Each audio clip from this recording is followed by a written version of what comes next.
Good morning, everyone. Bonjour à tous. Je suis très heureux d'être ici en compagnie de la ministre Anand, du Dr Njoo et du Major-General Fortin. This morning, I have important news to share on vaccines. From day one of this crisis, our government's top priority has been protecting people around the country. Since March, we've procured billions of pieces of PPE and secured millions of rapid tests, which we have sent to the provinces and territories to get to the front lines. We've also provided tens of billions of dollars to the provinces and territories for healthcare, essential workers, and school safety.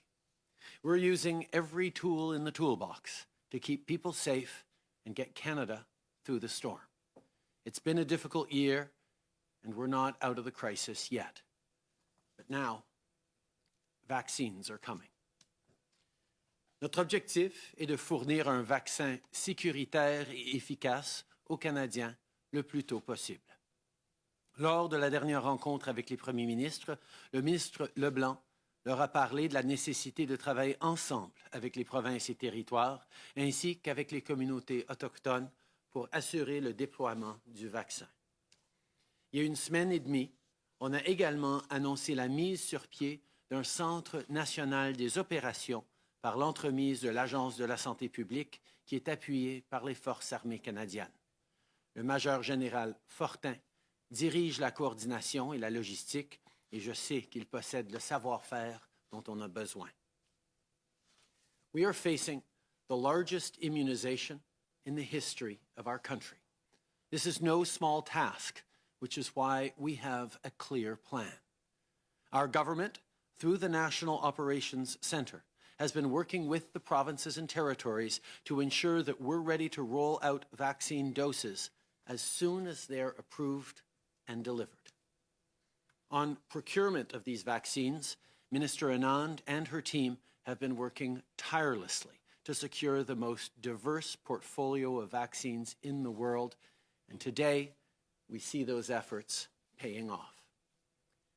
Canada has secured an agreement with Pfizer to begin early delivery of doses of their vaccine candidate.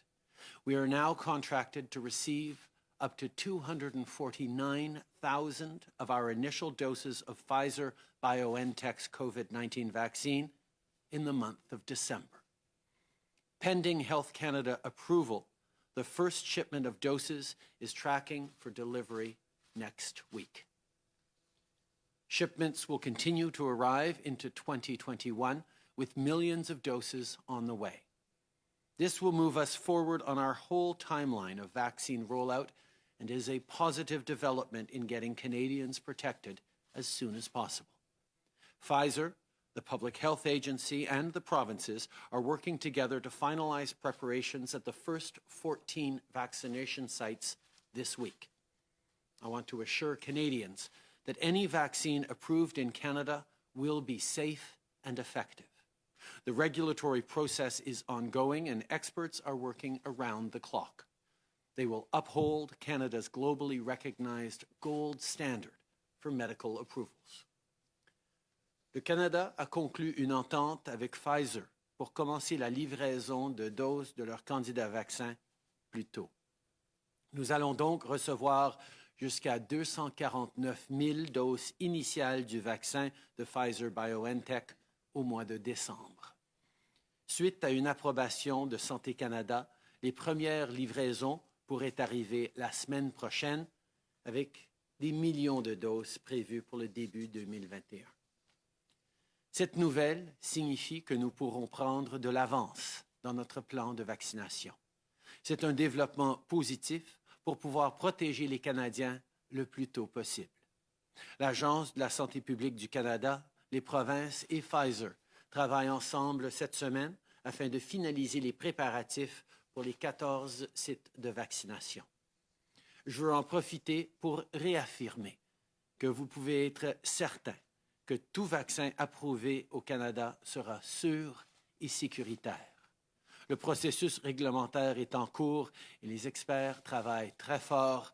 Le Canada est reconnu pour ses standards très élevés en termes d'approbation médicale et ce vaccin ne fera pas exception.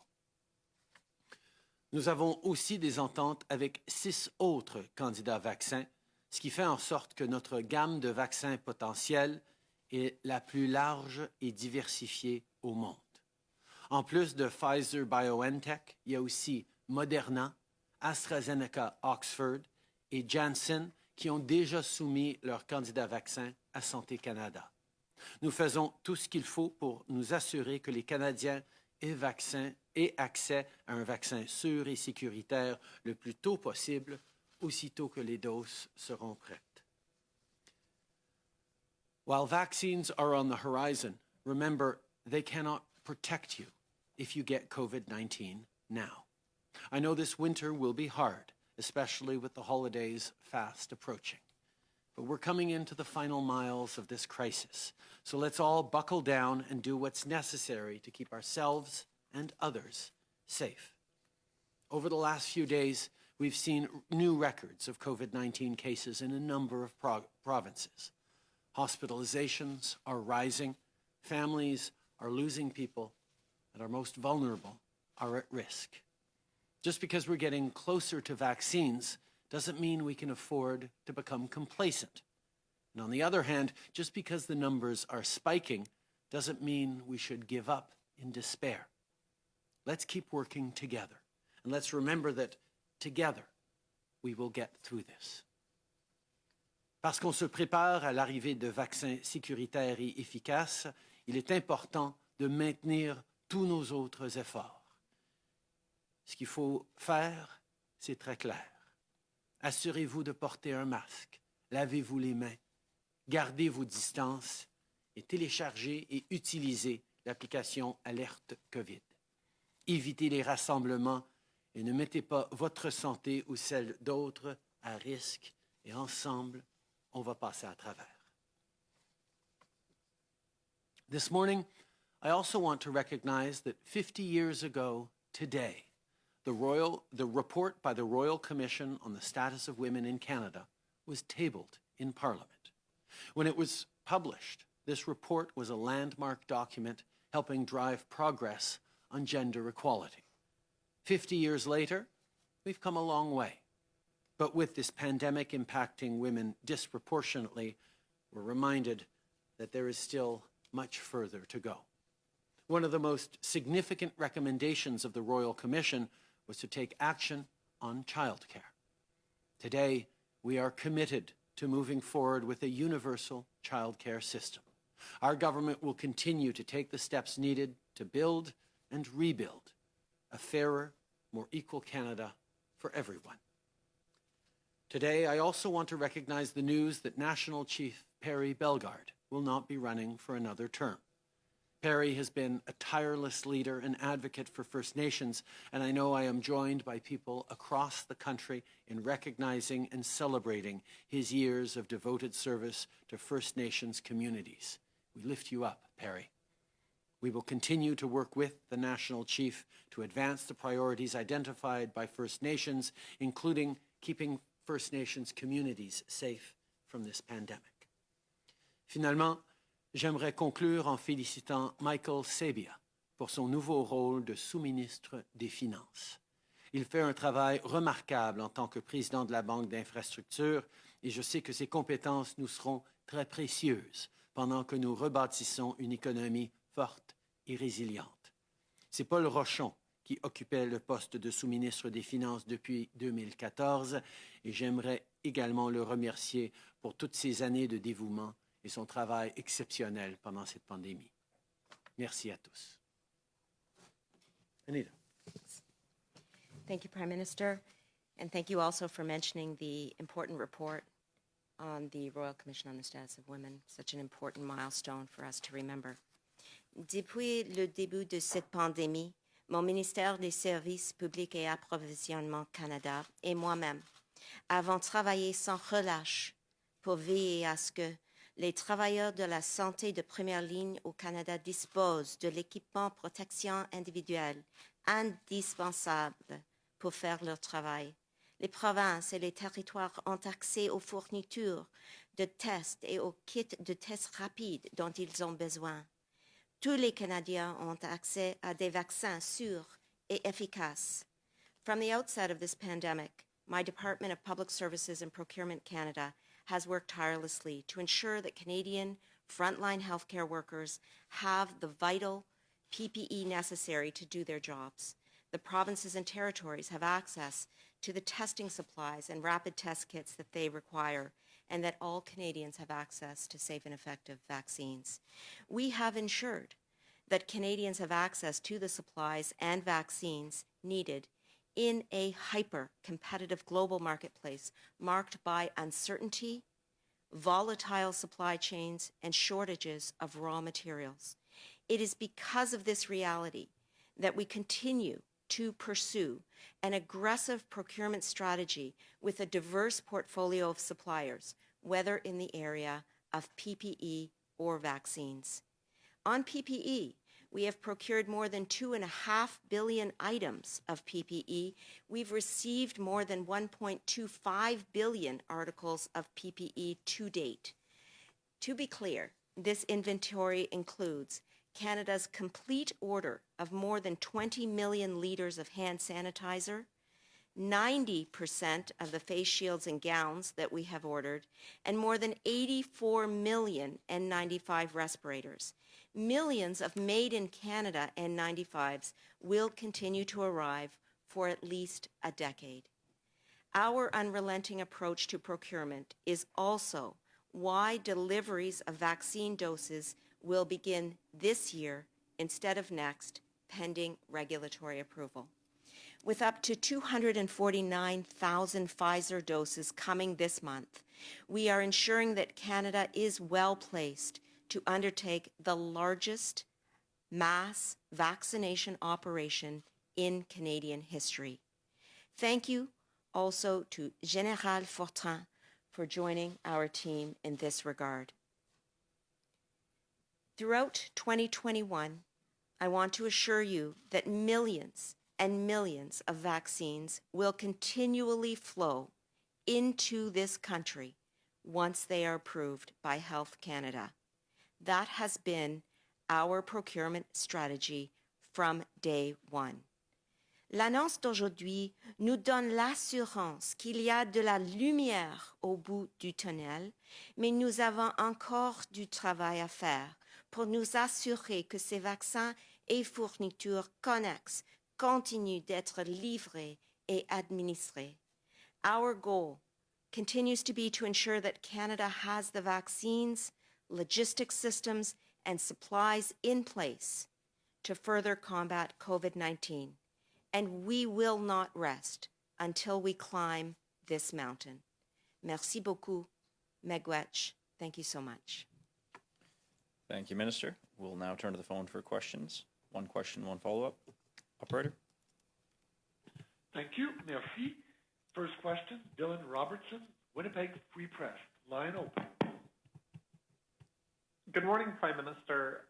Are you intending to divvy up the initial Pfizer doses on a per capita basis to provinces? And is there going to be a separate quota for First Nations on reserve for any other Indigenous group?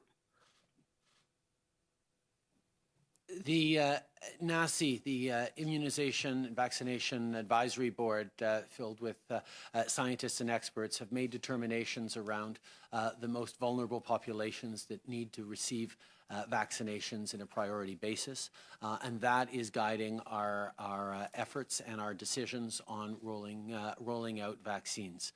We recognize the challenges around logistics of the Pfizer vaccine. I've been working closely with Northern Premiers and Indigenous groups. We've identified 14 sites across the country where we will be able to immediately start delivering those Pfizer doses because they require 80 below temperatures. So it is not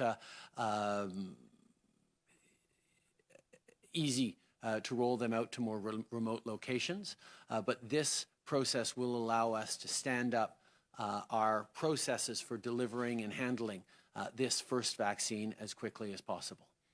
There will be more doses of other vaccines at later dates on a priority basis for Indigenous peoples, particularly those who are northern and remote. Nous avons identifié 14 lieux de distribution de vaccins pour le présent, pour le vaccin Pfizer. C'est tout dans des grands centres urbains, mais ça va être distribué selon les priorités établies par le panel d'experts sur l'immunisation avec les groupes prioritaires en tête de liste. Mais nous allons continuer de travailler avec les fournisseurs de vaccins et les communautés autochtones et les premiers ministres des territoires de l'Arctique pour pouvoir livrer ce dont ils ont besoin le plus rapidement possible. Follow-up, Dylan? And Prime Minister, Manitoba has the highest proportion of Indigenous people, and Premier Brian Pallister said that if you give the vaccine to provinces on a proportionate basis, but then make them prioritize Indigenous people, that all other Manitobans would be waiting the longest out of all Canadians for a vaccine. To you, is that a racist comment? Our work is to make sure that all Canadians get vaccines as quickly as possible. And with the contracts we've signed, with the news we're announcing today, we're well on our way to do that. In terms of distribution, I think all of us understand that getting vaccines first to the most vulnerable people is exactly what we need to do, and that's what we're focused on. Next question, operator. Thank you. Merci. Prochaine question. Catherine Lévesque, La Presse canadienne. À vous. Oui, bonjour, M. Trudeau. Dans vos remarques d'ouverture, vous dites que la livraison des vaccins sera conditionnelle à l'approbation du vaccin, mais les règles avaient été changées pour permettre la livraison avant l'approbation. Donc, je me demandais, est-ce que ça a changé? On travaille très proche avec la compagnie Pfizer, évidemment avec un vaccin qui doit être entreposé à moins 80 degrés. Ils veulent s'assurer qu'on pourrait les livrer aux Canadiens directement le plus rapidement possible dès qu'ils arrivent. C'est pourquoi on a beaucoup d'espoir que Santé Canada, selon leur indication, pourrait approuver le vaccin Pfizer cette semaine et donc on pourrait commencer à livrer la semaine prochaine. Mais pour le processus d'approbation, Howard, as-tu un peu plus là-dessus? Non, nos collègues de Santé Canada travaillent très fort, c'est sûr. Il faut mentionner que notre système réglementaire est un des meilleurs du monde. Et c'est pour une raison, pour assurer les Canadiens que n'importe quel vaccin de COVID-19, si c'est approuvé, c'est vraiment sûr et efficace. Et on attend les décisions de Santé Canada bientôt. Suivi, Catherine? Oui, absolument. Donc, vous n'êtes pas capable de me dire si le processus d'approbation a changé, mais et puis en termes de chiffres, donc 250 000 environ doses, est-ce que ça veut dire qu'il y aura nécessairement 150 000 personnes vaccinées au Canada d'ici la fin de l'année? Nous attendons avoir 249 000 doses d'ici la fin de décembre au Canada et c'est des vaccins à 2 doses. Donc, effectivement, ça veut dire qu'on va commencer à vacciner le plus de gens possible dans les groupes vulnérables. Thank you. Operator, next question. Thank you. Merci. Next question, Steve Shear, Reuters. Line open.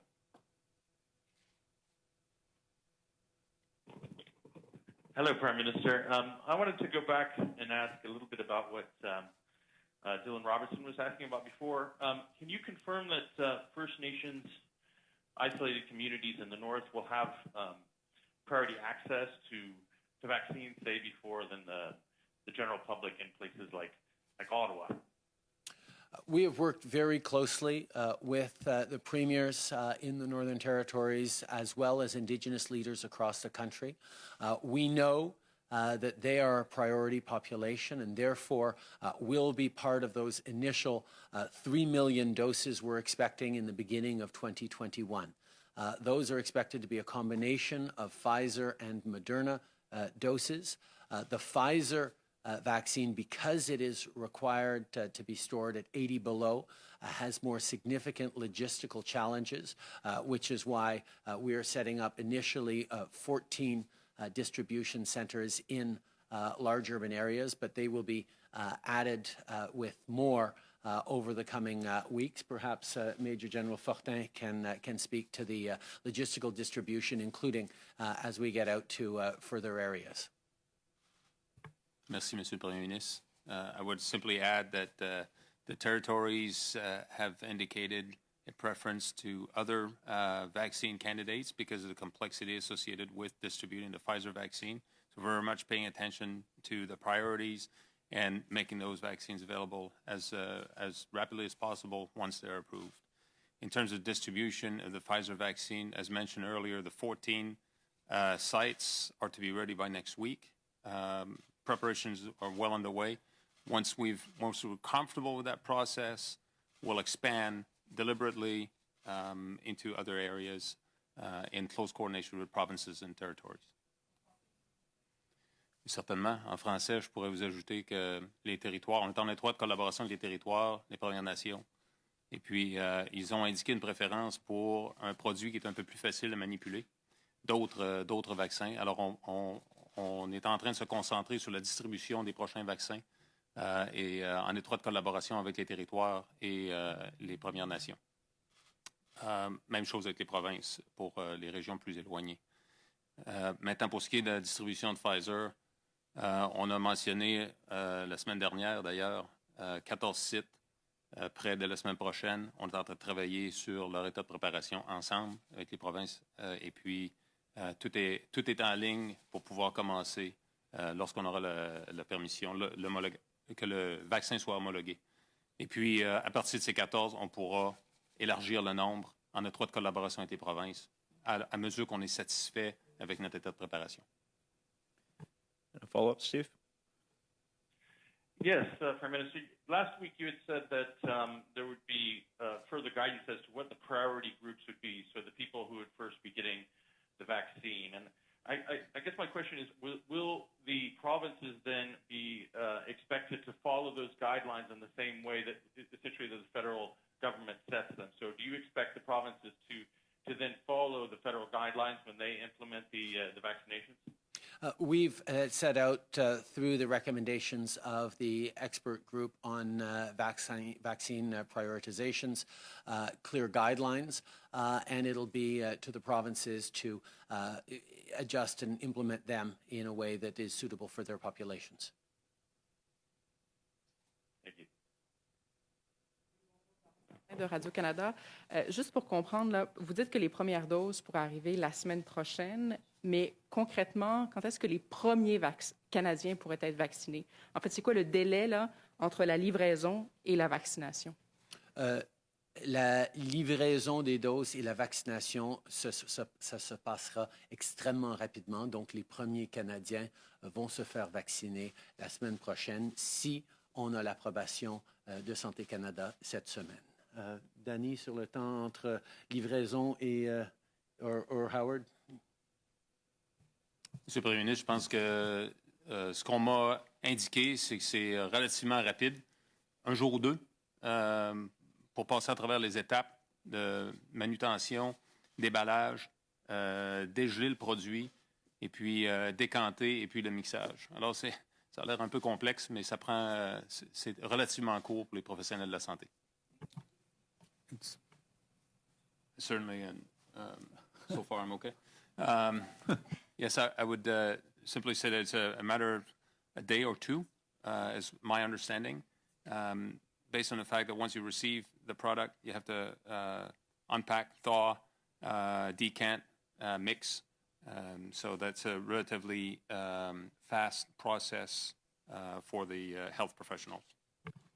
Dr. Njoo, you would just add the point that when you look at the actual vaccination of Canadians, it's a very close, obviously, integration between the public health aspects and the logistical aspects. So, as Major General Fortin pointed out, you know, the delivery, then the decanting and all the mixing and so on, all those technical details has to also then line up with what, from a public health perspective, is the practical aspects in terms of looking at the priority populations that need to be vaccinated, and depending on the number of doses and when they come, how that's actually going to be operationalized in terms of actually, as you say, getting the doses into people. The other point also that we're looking at from a public health perspective is that, not all the doses are going to arrive all at one time. It's going to be sort of a regular stream. And so that's part of the planning process in terms of public health priority populations. What's also practical, what can we do in the early days, and maybe it might be a focus on urban centers or places where it's more, I think, amenable to having those vaccinations take place. And then as we get more and more doses, we'll be able to offer it to more and more Canadians. Thank you. Minister Anand? Thank you, Prime Minister. I just want to bring it back to our contract with Pfizer.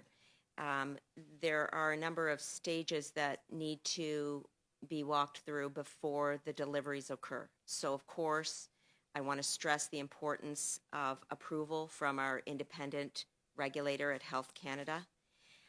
After that, there is the window, of course, for shipments to occur.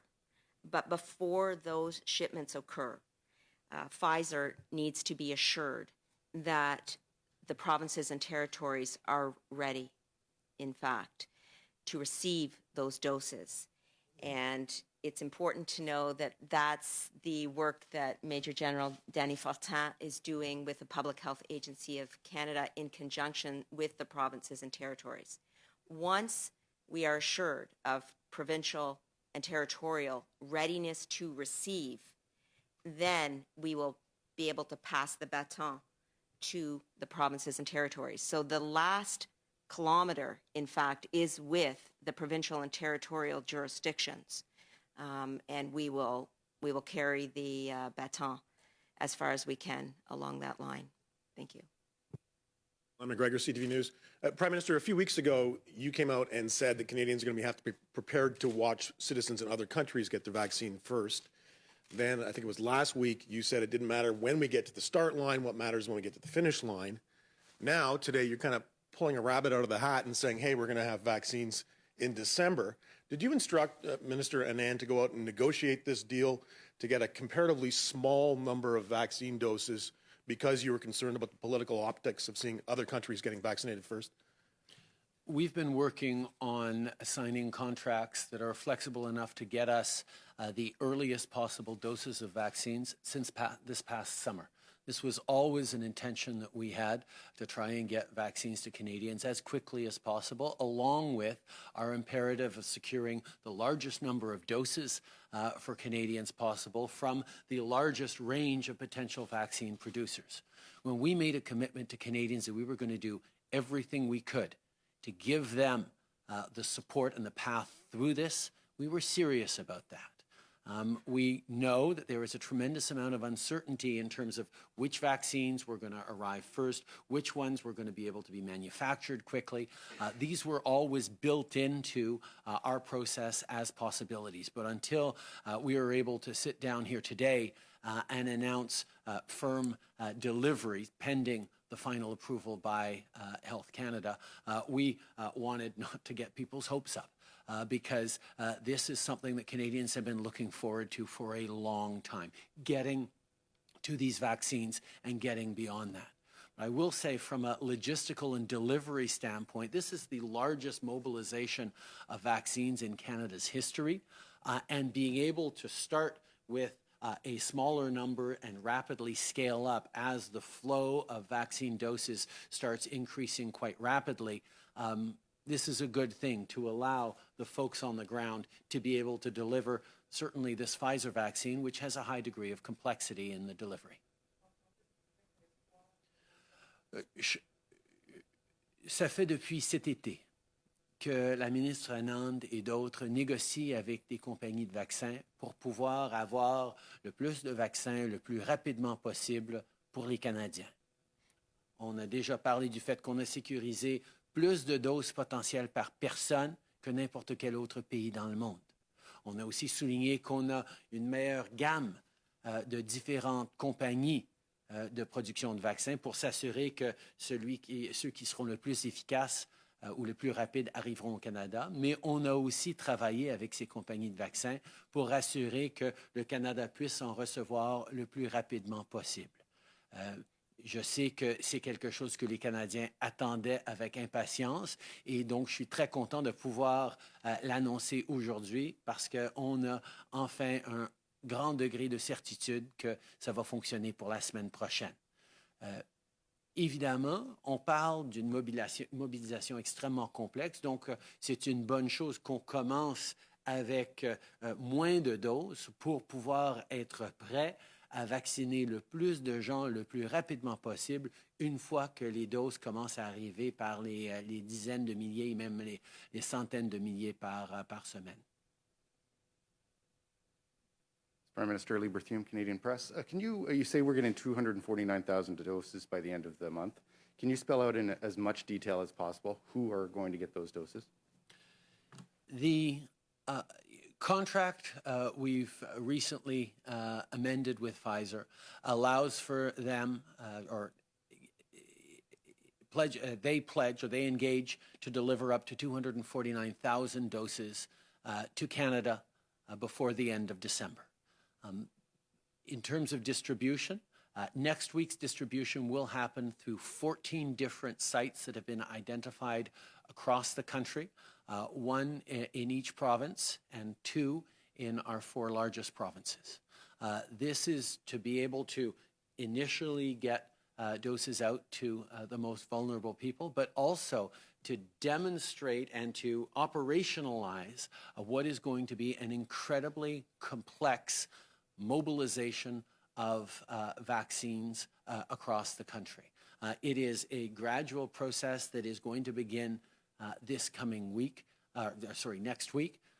But let us remember, at the beginning, there will be smaller amounts of vaccines because we are both standing up our delivery mechanisms, but also because manufacturers are limited in what they are able to produce for this vaccine. The large mass manufacturings will be happening into 2021, but with these 249,000 doses coming in December, we will be able to begin on the most vulnerable populations and make sure that we have the logistical grounding and foundation in place to be able to deliver right across the country over the first months of 2021. Any further additions to that? Anita? I would just add to those very accurate remarks that we are utilizing our negotiating position, a very strong position with vaccine suppliers. Each and every day, we are in touch with these suppliers in order to ensure that Canadians are in the best possible stead. So in those negotiations, we are continuing to press for the earliest possible delivery dates once Health Canada approval has been obtained. And that is why we were able to secure the agreement with Pfizer announced today. And that is why we will continue to work with our suppliers for the earliest possible delivery dates for Canadians. Thank you. I would like to just clarify your answers previously to my other colleagues before I ask. Is it per capita then for this first 250,000 doses, or is it based on a province's share of it, the most vulnerable people you want to target, or is it based on the province's readiness to receive vaccines? And if it's based on readiness to receive vaccines, can you talk a bit about what are the conditions that you need to see in those provinces? Because if things go wrong, who's then liable? Have you allowed the companies to waive liability, for example? Are you wearing the liability? Could you speak a bit about that, please? The decision on distribution to provinces and territories, it was agreed, is going to be done on a per capita basis. For the further complexities, I will turn to the doctor and the Major General. Dr. Njoo. Okay, maybe I'll start. So yes, we've been having active discussions, with our public health counterparts in the provinces and territories for quite some time, and they're ongoing. So as I mentioned earlier, we have received the advice from the National Advisory Committee on Immunization, and so everyone's aware of the 4 priority groups, Indigenous communities, healthcare workers, older Canadians greater than 80 years of age starting off, and then moving down to younger Canadians, and then, of course, individuals in long-term care facilities. But as we receive the vaccines, the other consideration we're discussing, and Major-General Fortin can speak to it, are the logistical aspects as well as the epidemiology in each of the provinces and territories. Every province and territory might have a slightly different experience, and so how they receive the vaccines and prioritize and actually deliver those initial doses to their populations, I think certainly will be based on their own experience and what they determine is best for their individual context. I think I'll leave it at that and pass it on to Major-General Fortin.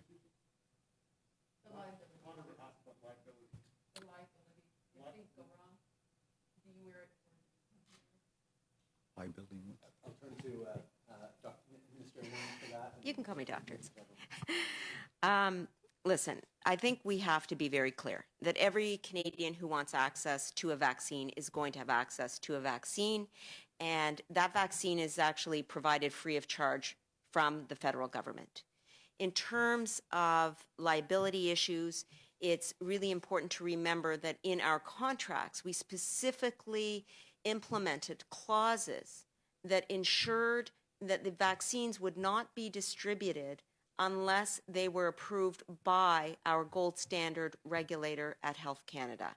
And that has been the very important point that I continue to mention, perhaps ad nauseum, because it is the way in which we as a country here proceed based on science, based on the best advice of the scientists before we have this rollout.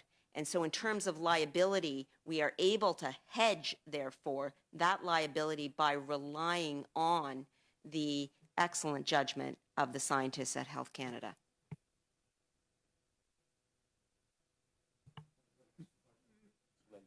Merci, Monsieur le Premier Ministre.